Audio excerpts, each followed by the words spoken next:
crispy fried calamari squid rings. Ingredients: 700 grams calamari, 25 ounces. 100 grams bread flour, 3.5 ounces.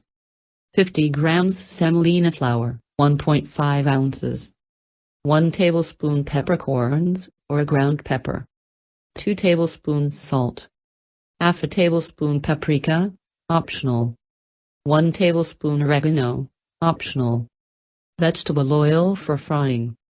Directions: clean the calamari and wash thoroughly. Using a sharp knife, cut the calamari in slices, approximately 1 centimeter each. This will create the rings. Place the calamari rings on some paper towel to get rid of the excessive water. Prepare the seasoning for the fried calamari. In a blender, add the seasoning and pulse until powdered.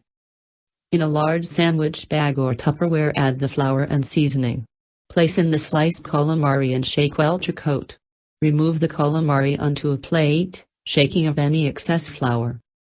Into a medium-sized frying pan, pour enough vegetable oil to deep fry the calamari.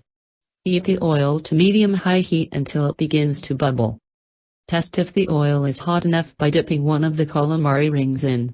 If it sizzles, the oil is ready. Fry the calamari in batches for about 2-3 minutes, until nicely golden. Remove the fried calamari using a slotted spoon and place on some paper towel to dry for 1-2 minutes. Have a taste and sprinkle with some more salt. Enjoy with a last-minute squeeze of a lemon.